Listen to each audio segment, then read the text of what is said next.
Gerindra yang mencalonkan capresnya dari kader sendiri, dari internal sendiri, harusnya Gerindra yang mendapat efek ekor jas tersebut. Mendukung sudah pasti dan ada juga yang menentang. Menurut gue nggak penting lah yang namanya Jenderal Bintang 4 ini sebenarnya diberikan bukan buat purnawirawan tapi yang masih TNI aktif. Kita akan menjadi satelit view untuk pemerintahan selanjutnya.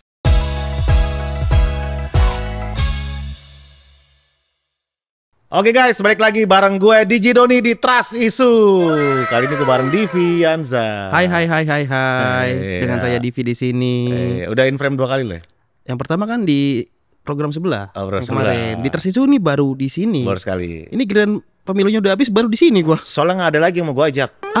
Kayaknya pada ngedrop akibat melihat hasil real count. Iya. Tapi kita nggak boleh patah semangat bang. Nggak boleh patah semangat. Tetap setuju gua. Berjuang, tetap berkarya. Iya. Gitu. Harus mengkritisi apa yang telah terjadi selama ini menurut gua. Betul. Apalagi dengan kelangkaan beras saat ini loh, bukan main-main loh. Wah iya itu beras tuh. Iya sudah di atas 500.000 bahkan di angka 1 juta loh.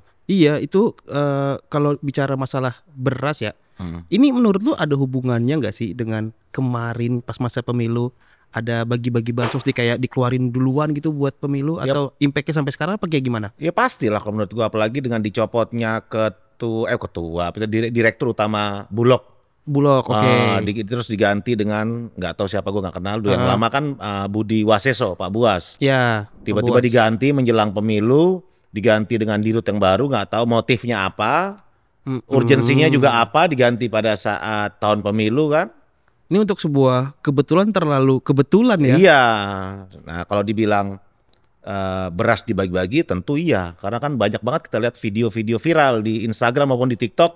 Iya. Kontainer yang membawa sembako. Kan sembako nggak mungkin isinya minyak doang. Pasti ada berasnya. Betul. Dan gue ngelihat juga sempat kemarin di beberapa postingan sosmed. Di berbagai negara justru lagi surplus. Untuk kelebihan beras, berarti. Malah kelebihan. Di Indonesia aja defisit. Sampai berapa persen gitu kalau padahal udah impor loh, masih defisit. Iya udah impor dari India itu kalau nggak salah sekitar 6% doang. Katanya juga nggak ngaruh dari persediaan beras global lah. Cuman ya itu ada juga yang bilang masalah kelangkaan beras ini karena gagal panen di daerah-daerah yang memang dipakai untuk bercocok tanam katanya. Jadi masalah kendala hujan, cuaca, terus perubahan iklim lah ya. Perubahan iklim dan katanya selalu seperti ini di bulan Desember dan Januari katanya. Berarti kan impactnya dari Desember kemarin 2023 sampai Januari 2024 kan. Dan kebetulan juga pas di tahun ini pas tahun pemilu kayak beneran dimanfaatin banget tuh masalah beras tuh. Enggak, yang disalahkan adalah perubahan iklim atau cuaca. Masalahnya kan pemerintah nggak beli beras dari petani kita. Iya itu juga termasuk kan. Makanya masih impor pula. Masih impor pula. Iya. Terus mau gaya-gayaan bilangnya nanti akan terjadi perubahan iklim dan dampak kelangkaan beras itu dari cuaca tersebut. Padahal kan nggak ngaruh juga sebenarnya. Tapi gue mau nanya deh. Gue nggak tahu ya lu setiap hari dimasakin di rumah beras atau enggak. Kalau gue kan kadang makan di luar juga. Udah berasa belum kalau misalkan lu makan di warteg itu harganya udah mulai naik gitu? Gue belum ke warteg sih, tapi yang berasa di rumah gue adalah sekarang istri gue ngomel-ngomel mulu. Gara-gara dia biasa beli beras di Alfamart atau di Indomaret tuh ada, sekarang nggak ada. Oh. Itu yang jadi masalah. Menghilang juga ya. Menghilang. Akhirnya gue terdampak juga. Gue sebenarnya nggak ada masalah, beras mahal juga nggak ada masalah. Karena gue kan termasuk orang yang mampu gitu. Kita masih mampu lah mampu ya. lah beli beras ya kan. Berapapun masih mampu. Cuma yang jadi masalah gue dampaknya ketika bini gue ngomel-ngomel. Kesini nggak ada, ke situ nggak ada, kesini nggak ada, ke situ nggak ada, itu doang dampaknya. Kan lu jadi kena sikisnya juga kena ya. Kena sikisnya, diomelin sama istri. Gitu loh, gara-gara beras itu. Nah itu bagi kita kaum menengah, gimana kaum bawah bro, yang nggak sanggup. Jerit-jerit banget. Belum itu lagi yang antrian kemarin. Antrian apa tuh bang? Antrian beli beras, bukan gratis loh. Beli beras murah, udah ngantri berjam-jam nggak dapet. Kayak dikuotain gitu ya? Iya. Dan emang distribusinya juga udah pasti nggak bisa rata karena kan persediaannya sama demand-nya juga nggak imbang nih dengan kelangkaan kayak gini. Sampai ngantri berkilo-kilo bro, kayak tahun 60-an jadinya. Iya ya, untung. Padahal beli loh, bukan gratis. Itu dia makanya. Ya itu gue rasa sih emang dampak dari penggunaan bansos di tahun pemilu. Iya itu kemarin sedikit banyak berimpact juga sih. Harusnya Presiden Jokowi jangan nyalahin cuaca, jangan nyalahin perubahan iklim, tapi mencari solusi. mencari solusi. Iya, Betul. apakah itu impornya ditinggi lagi, impor berasnya angkanya? Harus bagaimana? Iya, Atau gitu. mungkin si pupuknya juga bisa ditekan harga pupuknya jadi Iya. lebih murah lagi. Jangan sok-sokan gitu loh nyalahin iklim gitu loh. Padahal Iya, beras impor juga. Iya. Next kita mau bahas apa lagi Bang? Ini kalau yang gue tahu yang masih hangat nih kemarin nih, ada yang baru diangkat Bang. Oh, bintang 4. Bintang 4. Pak Hotel tuh Bang, Prabowo. bintang 4 tuh Bang. Gitu. Keren juga sih. Cuma kalau kita ngelihat dari pengalaman sebelumnya, yang diangkat menjadi jenderal bintang 4 itu adalah tentara-tentara yang tidak punya masa lalu yang buruk gitu. Iya, yang gue baca juga yang punya presiden baik. Iya. Gitu. Dan ini jadi pro kontra juga sih sebenarnya sih, karena ada yang mendukung sudah pasti dan ada juga yang menentang. Ya maksud gua gini loh, Pak Prabowo ini kan sudah terpilih terpilih secara quick count gitu loh. Kan real count belum. Jadi masih berjalan. Secara quick count sudah bisa dibilang sebagai presiden selanjutnya gitu loh.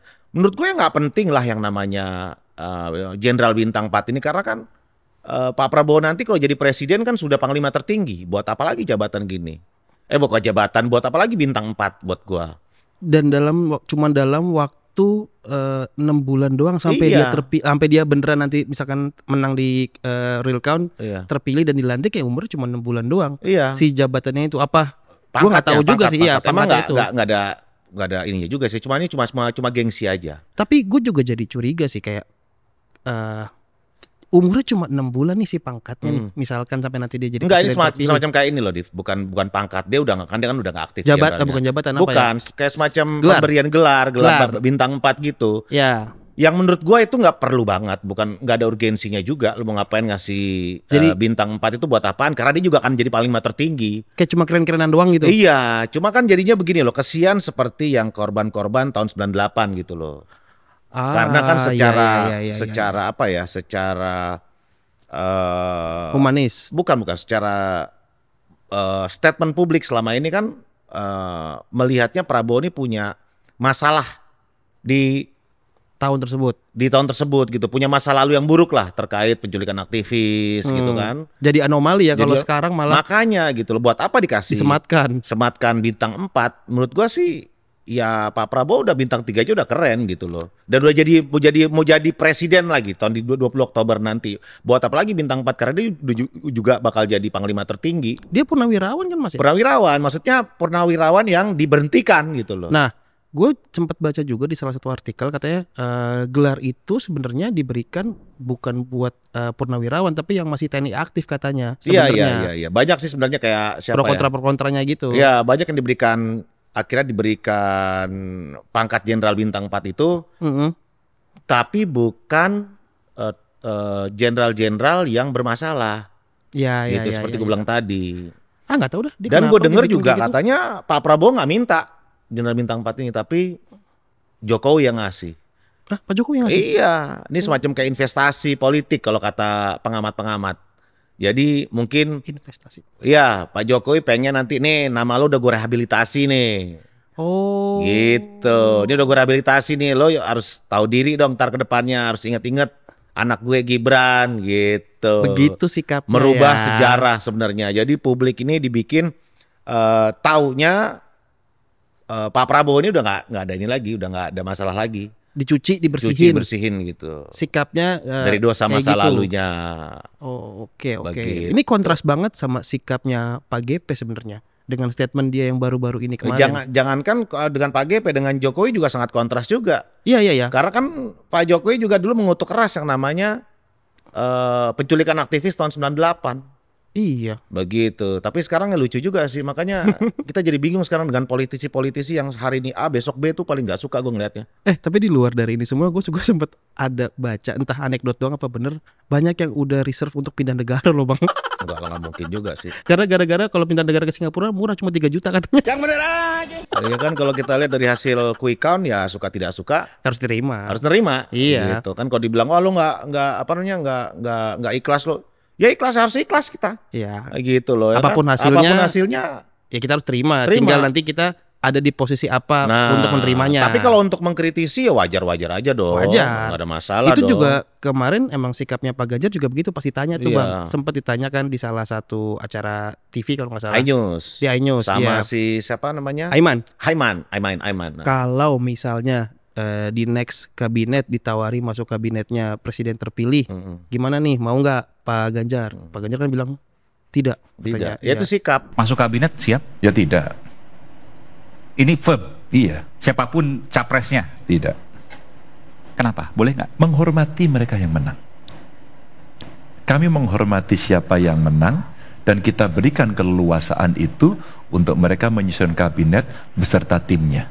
Ya, sikap benar. Sikap. Karena menghormati yang menang, memberikan keleluasaan kepada presiden yang terpilih untuk menentukan mengatur kabinetnya kabinet sendiri. sendiri. Gitu. Itu buat gua statement kesatria banget sih. Betul. Dan kalau misalkan orang semuanya dirangkul nih dengan alasan perdamaian, yang mana sebenarnya nggak terjadi apa-apa juga, nggak rusuh nggak apa kan? Ya kalau semuanya jadi dalam satu kabinet, musuhnya dalam satu kabinet, jadinya ya rusak negara ini. Tidak ada Iya. yang mengkontrol. Nggak ada yang mengontrol dari Iya. luar, nggak ada yang Nggak ada yang check and balance kata betul. bahasanya gitu. Itu maksud gua, itu keren banget sih. Iya. Tapi kita tungguin nanti bener atau enggak tuh sikap Pak GP. Ya, mudah-mudahan Semoga benar. aja benar. Iya. Semoga aja gitu. benar, karena banyak juga yang akan berdiri dan stand with Pak Ganjar Pranowo. Iya.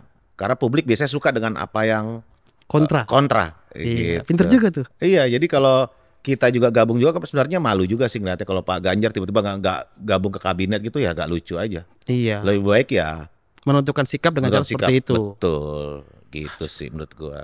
Belum lagi kalau kemarin isu-isu yang dari konten lu tuh Bang, Apa itu? yang isu Pilkada DKI. Ah itu lagi rame juga. Padahal hasil pemilu belum keluar. Iya, udah digaung-gaungin Udah digaungin. aja. Soalnya kan pilkada nanti itu di tahun ini juga dan mendekati beberapa bulan lagi lah. November kalau nggak salah Nah ya. prosesnya itu kan beberapa bulan, dulu Ya. pencalonan Ya. segala macam koalisi itu kan butuh waktu juga, nggak mungkin 1 bulan sebelum pemilihan gitu baru menentukan itu kan nggak mungkin juga. Mepet. Kampanyenya kapan? Ya, betul. Begitu sih. Itu calonnya siapa aja Bang? Kira-kira nih. Kira-kira ya kalau menurut Anabel, analisa gembel gua, ya pasti ada Kaisang ya mungkin ya ada Kaisang. Beneran Kaisang? Bisa jadi. Menurut lu Kaisang Bisa bisa jadi. nih? Oke. Ada Kaisang, karena dia kan juga kan Kaisang sebagai ketua umum PSI, walaupun partainya secara nasional cuma 2, sekian, Wih. tapi di DPRD DKI dia tinggi lumayan. Oh, iya. Nah kalau gue objektif ngomongnya, Ya. dia di nasional cuma 2, sekian, di DPRD DKI lumayan banyak kursinya nanti. Oke. Dan dia punya hak untuk mencalonkan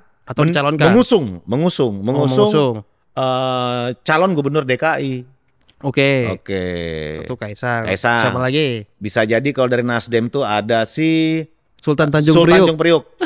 Ahmad Saroni gitu. Ahmad Saroni. Putra daerah Tanjung Priuk. Putra daerah Tanjung Priuk. Ada lagi yang lagi rame RK yang on the way Jakarta di setiap billboard. Nah, buat RK nih gue punya statement lucu sebenarnya sih. Kenapa? Ternyata gue juga baru tahu infonya. Posting billboard yang ada di daerah depan Mustopo kalau nggak salah, dan cuma di situ doang. Mustopo berarti dekat kantor bini lo. Ya, Di dekat Senayan Senayan City. City. Ya. Itu kan tulisannya on the way Jakarta. Ternyata hari ini dia posting itu sebenarnya dia jadi kayak brand ambassador skincare Bang. Gitu ya. Iya. Komentarnya. Komentarnya. Komentar Gue juga nggak netizen. bisa langsung gue telan mentah-mentah sih. Walaupun di situ emang ada buktinya dia bawa skincare bla bla bla segala macam. Cuman kayak ini dia nunjukin ke publik soft campaign-nya dia nih. Kalau menurut gua. Agak aneh juga sih ya. Tapi Iya. Bang sekarang gue juga ngelihatnya tren politik nih, cara strategi komunikasi Iya. politik nih agak aneh loh. Jadi benar-benar dangkal banget bro. Jadi kita udah coba mikir yang one step ahead, two step ahead, rupanya dikalahin enggak. sama yang Dangkal, gitu dangkal doang. gitu. Jadi kemarin sempat ada yang namanya penelitian bahwa Gen Z itu sangat kritis. Tapi hasil pemilu ini Negaranya yang kritis. tidak menjelaskan kalau Gen Z itu kritis. Iya sih, anomali juga Anomali. sebenarnya. Karena ya banyak faktor dan kita juga jadi skeptis kadang-kadang Bang ya. Jadi kayak wah kita mau bikin campaign keren tapi percuma nggak ditelan. Udah joget-joget nggak aja. dimakan. Joget-joget aja. Itu. Gue ngelihat kayak negara diambang kerusakan gini. Lo cuma joget-joget aja bisa jadi kepala negara, bisa jadi kepala daerah mungkin ke depannya. Cuma dengan isu-isu recehan, isu-isu dangkal menurut gua. Malah nanti di 2029 atau yang akan datang emang yang milih-milih juga yang memang dari Gen Z lagi. Oh, iya. Karena generasi mereka naik kan. Iya, 2029 nanti ada 160 juta Gen Z dan milenial yang akan milih. 2029 Nah, bayangin. Nggak tahu deh tuh mau kayak gimana tuh Nah, kampanye deh tuh. trennya seperti apa gue bingung, tren politiknya seperti apa bingung, tren strategi komunikasi politiknya apa seperti apa gue akan nggak paham gue tuh. Iya, akan jadi lebih ngejelimet atau simple banget sekalian. Iya. Biar gampang dicerna Iya, ya. lu kan baru tahun 2024 ini kan ngelihat kayak foto caleg itu sama kucing. Iya, ada lagi bener gue ngeliat lagi. Foto caleg itu gambar Ultraman Taro. Ada gitu yang loh. nggak ada fotonya, bilangnya lupa foto karena sibuk kerja. Iya, kalau yang fotonya kebalik dari 2019 gue udah lihat. Ada yang nggak pakai foto kepilih, komeng. Komeng ya. Iya, cuma modal leher miring doang loh. Iya. Ya Dapet tandanya dia. ya sekarang ya publik maunya yang ringan-ringan aja menurut gua. Tapi apakah dengan yang ringan-ringan kayak gitu dan mereka mengemban jabatan yang enggak enteng juga, Iya. capable tuh? Nah itu belum kita nggak bisa juga. Waktu yang akan menjawab Ya, ya. gue juga nggak bisa ngejudge juga misal kayak Komeng tuh ntar di parlemen jadi buruk atau lebih baik gue belum tahu Iya, karena kita waktu belum yang bekerja. Jadi kita harus memberikan kesempatan untuk mereka. Ya, Gua- betul, setuju. bukan kapasitas kita untuk menjustifikasi teman-teman artis atau teman-teman yang jualan Gimik. politik dangkal, gimmick ya kan, seperti Gibran Rakabumi kan kita belum lihat juga. Ya, Ya kan segala macam Pak Prabowo belum lihat juga. Kita lihat aja kita berikan kesempatan untuk mereka. betul. Kalau mereka nggak benar kita kritisi.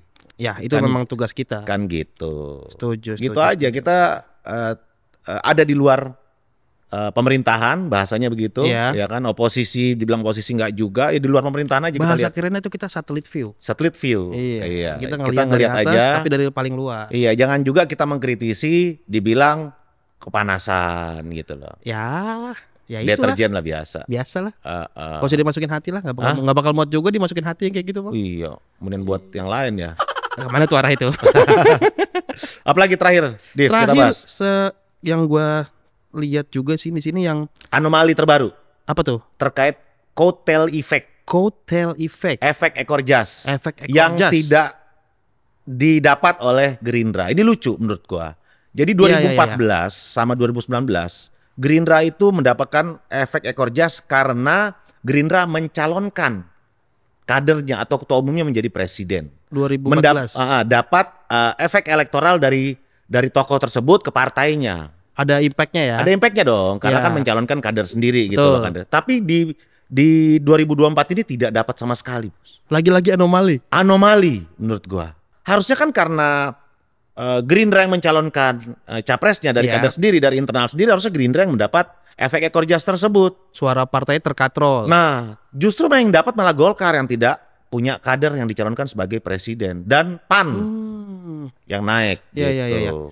Itu dari beberapa artikel yang gue baca, Hmm. katanya karena Pak Prabowo itu waktu kampanye itu mencoba berlaku adil ke semua partai pengusung. Makanya dia jarang hadir di kampanye yang langsung dari partai Gerindra. Bisa jadi. Dia sibuk muter ke PAN, ke Demokrat, Ya, ke semua ke partai. muter-muter. Nah. Makanya si coattail effect-nya ini jadi kesebar.